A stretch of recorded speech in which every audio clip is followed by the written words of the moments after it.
It's really fun to look at these old pictures once you kind of know what they mean.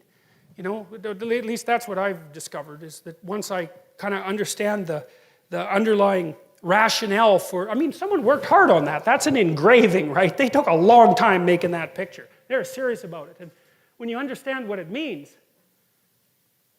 you know, all those people, they're prostrate at the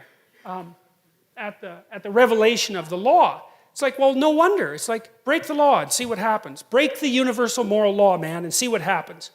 You know, I see people in that situation, well, as you all do all the time, perhaps me more than you because I'm a clinical psychologist, you know, and if the people I'm seeing haven't broken the universal law, then you can bloody well be sure that people around them have. It's no joke. Like, you make a mistake and things will go seriously wrong for you.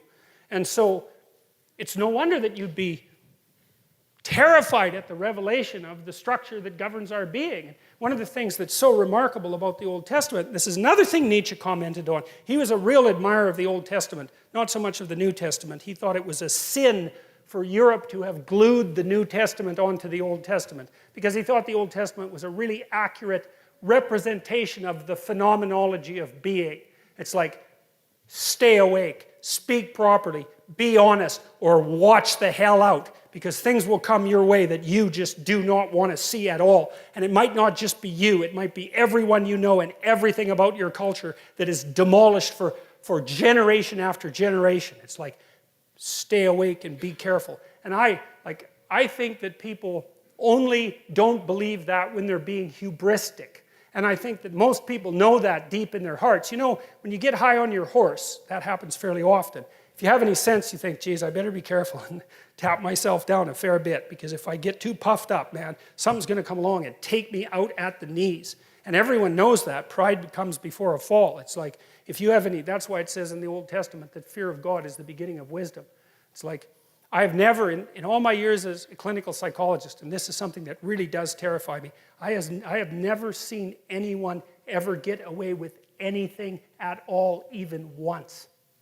You know, there's that old idea that God has a book, you know, and keeps track of everything in heaven. It's like, okay, you know, maybe it's not a book.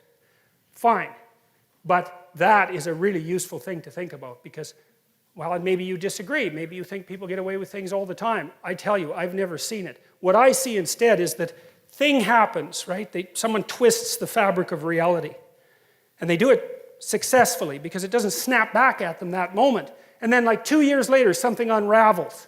And they get walloped and they think, oh my God, that's so unfair. And then we track it. It's like, well, what happened before that? This. Well, and then what? This. And then what? This. And then what? Oh, this. Oh, that's where it went wrong. It's, yeah, because you can't twist the fabric of reality without having it snap back. It doesn't work that way, and why would it? Because what are you going to do? Twist the fabric of reality? I don't think so.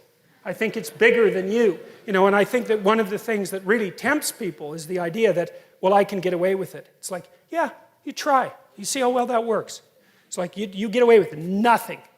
And that is the beginning of wisdom. And it's something that deeply terrifies me. And, you know, ever since last September, when I came to more like broader public attention, one of the things, I've been terrified of making a mistake, because I certainly know I'm more than capable of making a mistake. And thank God so far, either I haven't made one or no one's found out about it. So, but it's like, you know, we walk on a very thin and narrow edge.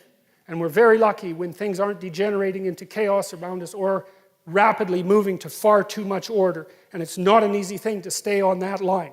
And you can tell when you're on that line, because things are deeply meaningful and engaging when you're on that line. But if you're not existentially terrified about the consequences of wavering off that, then you are truly not awake. So, and that's what I see in this picture. You know, it's like, look out, man. Because there are rules. And if you break them, God help you.